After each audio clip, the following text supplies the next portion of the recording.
Critical Play, le podcast de ton émission pas si petite.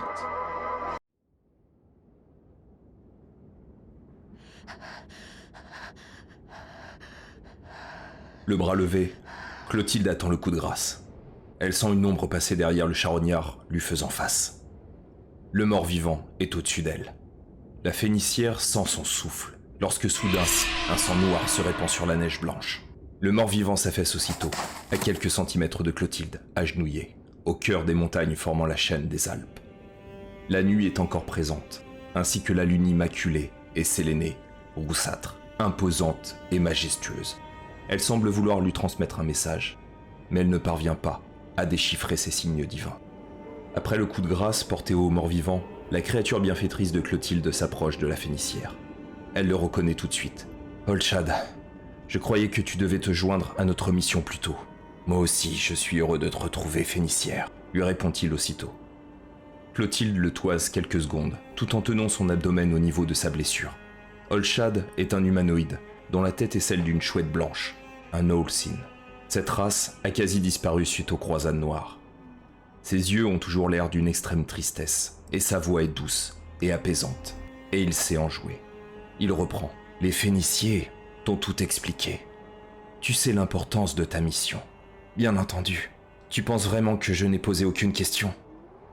Olshad la regarde longuement et semble jouer de ce questionnement. Il penche légèrement la tête en avisant la blessure de la phénicière. Après quelques minutes et un feu amorcé dans le renfoncement du flanc de la montagne pour s'abriter, Olshad commence les premiers soins tout en poursuivant leur discussion.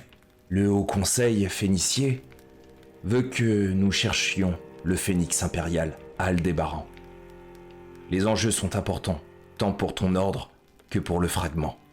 L'écho doit recevoir le roi orc lors de la cérémonie, et elle ne peut se faire sans le phénix. Une telle mission ne peut rester cachée bien longtemps. Ton ordre a des ennemis. Il repense au cercle lunaire, la religion officielle de l'Empire. Il sait que la grande prêtresse a pour but d'affaiblir l'aura des Phéniciers depuis que le premier d'entre eux est à la tête de l'Empire de Séléné. Clotilde comprend instinctivement le parcours de la réflexion de son compagnon d'infortune et décide de briser le silence. Ne t'inquiète pas pour cela, Olshad. Si tu me conduis à bon port, je trouverai la jarre contenant les cendres du phénix impérial. Ce qui inquiète de son côté Clotilde, c'est les histoires sur l'ancienne capitale du premier empire lunaire, Aldébaran. Située au cœur des Alpes, cette immense cité blanche encerclant un lac naturel fut maudite par le lieutenant du titan Prométhée, Vecna. Nombreux sont les explorateurs à s'aventurer dans ces ruines en quête de richesse. Très peu en reviennent vivants. Certaines rumeurs parlent de Vecna, devenue une liche, gardienne de la cité pour protéger le cœur de son maître, jetée par Charlemagne dans les profondeurs du lac, il y a 200 ans. À Paris, sur son trône, l'écho du fragment du crépuscule repense au procès s'étant déroulé la veille. Tous les membres du conseil étaient réunis, ainsi que quelques grandes maisons invitées pour la cérémonie qui doit s'organiser d'ici quelques jours. Lunelon a joué sa partition, et il l'a très bien exécutée. Son discours était prêt de longue date, il aurait dû le deviner. L'écho sait aussi que ses proches vont lui exprimer à demi-mot des reproches sur la tenue de ce procès. Le huis clos était préférable, mais il ne voulait pas que cela soit perçu comme de l'inquiétude de sa part. Tout sera révélé un jour, spécule-t-il. Le procès de Lunelon s'était tenu au palais, dans la grande salle du Parlement de Paris.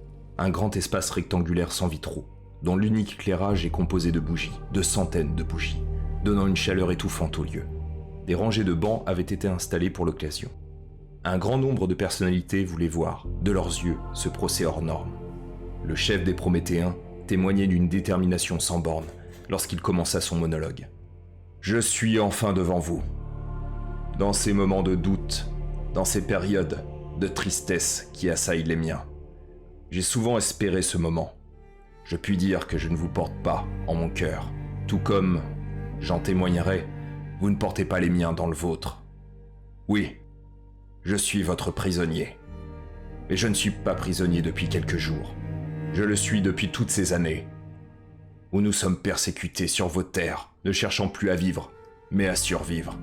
Survivre, car vous ne nous avez pas laissé exister.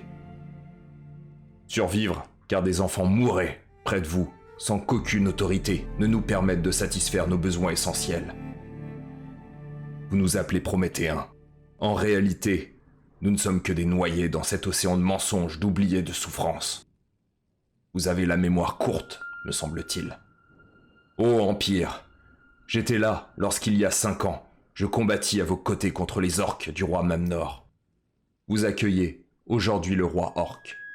Et il est à rappeler que nos âmes pleurèrent avec les vôtres lorsque les ténèbres de la folie orque s'abattirent au sud de ce fragment. Où êtes-vous maintenant ? Où est votre courage, ô Empire, maintenant que mon peuple pleure de désespoir ?